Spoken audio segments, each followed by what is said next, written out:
24 যদি ব্যর্থ হয়, আগামী বাংলাদেশ ব্যর্থ হবে, আমাদের পুরো জেনারেশনটা ব্যর্থ হবে। আমরা ব্যর্থ হতে দিব না ইনশাআল্লাহ। আমরা এই আন্দোলনে গিয়েছিলাম শহীদ হওয়ার জন্য, আল্লাহ তাআলা আমাদেরকে কবুল করে নাই, কিন্তু আমরা প্রস্তুত আছি শহীদ হওয়ার জন্য। প্রকাশ্যে প্রোগ্রাম করতে পেরেছে, আলহামদুলিল্লাহ, আলহামদুলিল্লাহ, আলহামদুলিল্লাহ।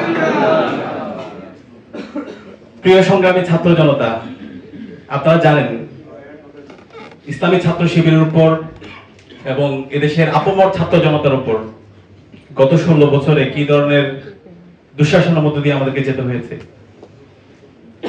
শিবির সন্দেহে যখন ক্যাম্পাসে কাউকে পাওয়া গেছে, তাকে নির্মমভাবে নির্যাতন করা হয়েছে।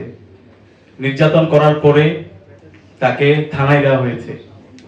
থানায় দেওয়ার পরে তাকে মামলা দেওয়া হয়েছে, এবং এই মামলা দেওয়ার পরে এদেশের যারা সুশীল সমাজের প্রতিনিধি ছিল, আমাদের বিশ্ববিদ্যালয়ের শিক্ষকরা ছিল, তারা এটার বৈধতা দিয়েছিল। শিবির মানে তাকে মারা বৈধ, শিবির মানে তার বিরুদ্ধে মামলা দেওয়া বৈধ, শিবিরের কোনো মানবাধিকার থাকতে নেই। আবরার ফাহাদ যখন শহীদ হয়েছে, আবরার ফাহাদের শাহাদাত পরবর্তী কিছু মানুষ এবং এদেশের মিডিয়া তার কথা বলতে শুরু করেছে, না শিবির সন্দেহে কাউকে মারা যাবে না, শিবির সন্দেহে মারলে এটা একটু খারাপ কাজ, কিন্তু কেউ যদি শিবির হয় তাকে মারা যাবে। কিন্তু এই 24 অভ্যুত্থান পরবর্তী আমাদের শহীদদের আত্মত্যাগের মাধ্যমে আজকে আলহামদুলিল্লাহ আমরা আমাদের অধিকার ফিরে পেয়েছি। এদেশের আপমর ছাত্র জনতা তাদের অধিকার ফিরে পেয়েছে। আজকে শিবির পরিচয়ে আজকে আমরা আপনাদের সামনে কথা বলতে পারছি। আমরা যে মানুষ, আজকে আমরা মানুষ হিসেবে আপনাদের সামনে আমরা দাঁড়াতে পেরেছি আলহামদুলিল্লাহ। সেই কারণে আজকে প্রোগ্রাম শুরুতে গভীর শ্রদ্ধার সাথে স্মরণ করছি 24 ছাত্র জনতার অভ্যুত্থানের সকল শহীদদের। আল্লাহ পাক সুবহানাহু ওয়া তাআলা সকল শহীদদের জান্নাতুল ফেরদৌসের মেহমান হিসেবে কবুল করুন, আল্লাহুম্মা আমিন। প্রিয় সংগ্রামী ছাত্র জনতা, এতক্ষণ ধরে দীর্ঘ আলোচনা হয়েছে। আমি আমাদের সম্মানিত অতিথিবৃন্দকে ধন্যবাদ জানাচ্ছি, ব্যস্ততার মাঝে আমাদেরকে সময় দিয়েছেন। আমাদের আরো কিছু অতিথি থাকার কথা ছিল। ইশরাক হোসেন ভাই, ওনার সাথে গতকালকে কথা হয়েছে, আজকে কথা হয়েছে। শরীর একটু অসুস্থ, যে কারণে উনি আসতে পারেনি। আশা করছি সামনে ইনশাআল্লাহ আমরা পাবো। এর বাইরে আমাদের নাগরিক কমিটির আহ্বায়ক নাসির ভাইও আসার কথা ছিল, ওনার একটি প্রোগ্রাম থাকার কারণে উনি আসতে পারেনি। আশা করছি আমরা পাবো। প্রিয় সংগ্রামী ছাত্র জনতা, আমাদের প্রত্যাশা কি? এই যে বিপ্লবটা হলো 5 জুন থেকে 36 জুলাই পর্যন্ত, মাঠ পর্যায়ে সমন্বয় এবং পলিসি মেকিং এর সাথে আমরা যুক্ত ছিলাম। এখানে হাসনাত আব্দুল্লাহ আছে এবং সার্জিস, নাহিদ, মাহফুজ আব্দুল্লাহ ভাই, আসিফ মাহমুদ, এই মানুষগুলোর সাথে আমার প্রথম বর্ষ থেকে আমার পরিচয় ছিল। কিন্তু যেদিন আমি শিবির হিসেবে আত্মপ্রকাশ করলাম, আমার এত খারাপ লাগছে। কিছু মানুষ বলা শুরু করছে তারা আমরা উই আর ডিফিটেড, আমরা প্রতারিত হয়েছি। এটা কেমন কথা? এই জাতি তারা আয়না করে থাকতে প্রস্তুত,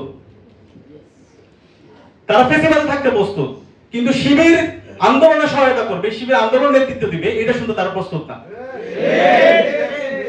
এটা আমাদেরকে অনেক বেশি কষ্ট দেয়, অনেক বেশি ব্যথিত করে, এবং আমাদের শহীদরা যদি বেঁচে থাকতো তারা অনেক বেশি কষ্ট পেত, তাদেরকে অনেক বেশি ব্যথিত করত। আমরা যদি এই অভ্যুত্থান দেখি, এই আন্দোলন দেখি, এই বিপ্লব দেখি, শহীদদের যে আকাঙ্ক্ষা ছিল, সে আকাঙ্ক্ষা হচ্ছে আমাদের এই বাংলাদেশটাকে ইনসাফ ভিত্তিক একটি বাংলাদেশ বিনির্মাণ করা। আমাদের এই বাংলাদেশে যে ফেসিজম ছিল, সেই ফেসিজম যেন ভবিষ্যতে কেউ প্রতিষ্ঠা করতে না পারে, তার বিরুদ্ধে লড়াই করা। আমাদের এখানে যে আগ্রাসন ছিল, এই আধিপত্যবাদ, সেই দাদাগিরি যেন কেউ আর করতে না পারে, সেটার বিরুদ্ধে লড়াই। আলহামদুলিল্লাহ 24 ছাত্র জনতার অভ্যুত্থান পরবর্তী আমাদের তারুণ্যের মাঝে সেই স্পিড আছে, কিন্তু আমাদের কষ্ট দিচ্ছে। আমরা দেখতে পাচ্ছি আমাদের তারুণ্যের যে স্পিড আছে, যে ঐক্যবদ্ধ শক্তি আছে, সেই শক্তিকে ভাঙার জন্য বিভিন্ন ধরনের ষড়যন্ত্র এবং বিভিন্ন ধরনের চক্রান্ত হচ্ছে। তা আমি সবাইকে আহ্বান করবো, আমি ইসলামী ছাত্র শিবিরের সভাপতি হিসাবে আমার এখানে কোনো দাবি দাওয়া নাই, আমার কোনো প্রত্যাশা নাই।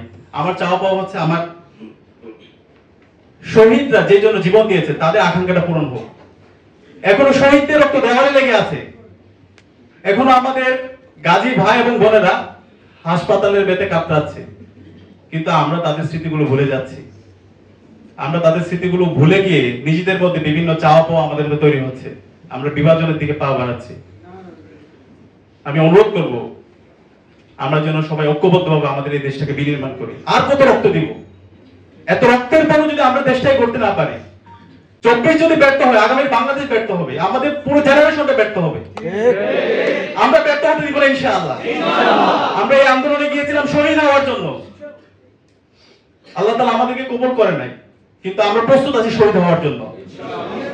ভবিষ্যতে যদি কেউ ফ্যাসিস্ট হয়ে ওঠার চেষ্টা করে, আমরা সবার আগে গিয়ে সামনে আমরা আমাদের জানকে পেতে দিব। আমরা শাহাদাত তামান্না সবসময় আমরা আমাদের নিজেদের মধ্যে লালন করি। সেই কারণে আপনাদেরকে অনুরোধ করব, আমরা যেন ঐক্যবদ্ধ থাকি, আমরা যেন শহীদি চেতনা সবসময় লালন করি।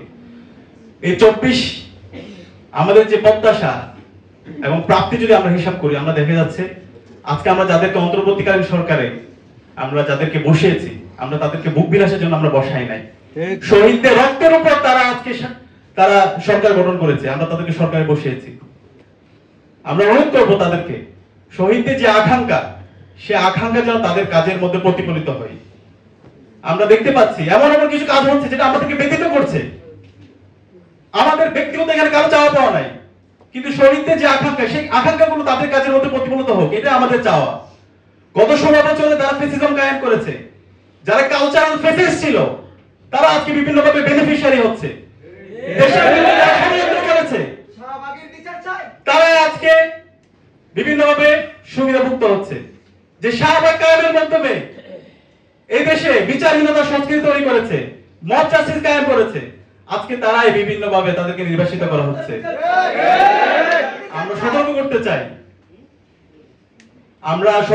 চাই, অন্তর্বর্তীকালীন সরকারকে, আপনারা সতর্ক হন। আমরা শহীদদের আকাঙ্ক্ষা বাস্তবায়ন না হওয়ার আগ পর্যন্ত আমরা মাঠ ছাড়ছি না, আমরা আমাদের লড়াই চালিয়ে যাবো ইনশাআল্লাহ। আমরা গতকালকে দেখতে পেয়েছি 2009 সালের পিলখানা হত্যাকাণ্ডের মাধ্যমে এদেশের সবচেয়ে মেধাবী মানুষগুলোকে হত্যা করা হয়েছে। আমাদের এই অভ্যুত্থানের এই বিপ্লবের অন্যতম দাবি ছিল সকল বিচার বহির্ভূত হত্যাকাণ্ড এবং সকল গণহত্যা, সকল মানবাধিকার লঙ্ঘনের বিচার হবে, কিন্তু আমরা আজকে দেখতে পাচ্ছি না। পিলখানা হত্যাকাণ্ডের যে কমিশন হওয়ার কথা ছিল, আজকে এটি গঠন করা হয় নাই। আমরা অন্তর্বর্তীকালীন সরকারকে অনুরোধ করব, দ্রুত সময়ের মধ্যে আপনারা কমিশন গঠন করুন, না হয় আমরা জনতায় আমরা আদালত গঠন করব ইনশাআল্লাহ। তো নামাজের সময় হয়ে গেছে, সবার প্রতি উদাত্ত আহ্বান থাকবে, আমরা যেন 24-এ আকাঙ্ক্ষা লালন করি। আমরা তারুণ্য বেঁচে থাকতে আমরা 24-কে ব্যর্থ হতে দিব না ইনশাআল্লাহ। আল্লাহ পাক সুবহানাহু ওয়া তাআলা আমাদেরকে কবুল করুন। ইসলামী ছাত্র শিবির এই ধরনের আয়োজন সবসময় জারি রাখবে। আপনাদের যে কোনো ধরনের পরামর্শ, পর্যালোচনা আমাদেরকে দিবেন, আমাদের জায়গা থেকে আমরা সর্বাত্মকভাবে চেষ্টা করব। এবং আজকের যারা মেহমান আছে, বিশেষ করে হাসনাত আব্দুল্লাহ, মাহিন সরকার, দুঃসময়ে একদম সবচেয়ে ক্রিটিক্যাল সময় যখন ছিল, আমি একটু স্মৃতিচারণ করি, যখন 19 তারিখ থেকে 2 তারিখ পর্যন্ত ইন্টারনেট ব্ল্যাক আউট অবস্থায় ছিল, কারোর সাথে যোগাযোগ করা যাচ্ছিল না। এই সময়ে এই মানুষগুলো এবং সার্জিস, হাসনাত থেকে শুরু করে নাহিদ, এই মানুষগুলোর সাথে এবং বাকি যারা সমন্বয় আছে সবার সাথে যোগাযোগ হয়েছিল এবং তাদের সাথে কাজ করার সুযোগ হয়েছিল। তো এই সময়ে অনেকগুলো স্মৃতি আমাদের আছে, এই স্মৃতিগুলো আমরা ইনশাআল্লাহ আমাদের বিভিন্ন আয়োজনের মাধ্যমে আমরা আপনাদের সামনে তুলে ধরবো। সবাইকে অসংখ্য ধন্যবাদ। আজকের মতো আমার কথা এখানে শেষ করছি। আসসালামু আলাইকুম ওয়া রাহমাতুল্লাহ।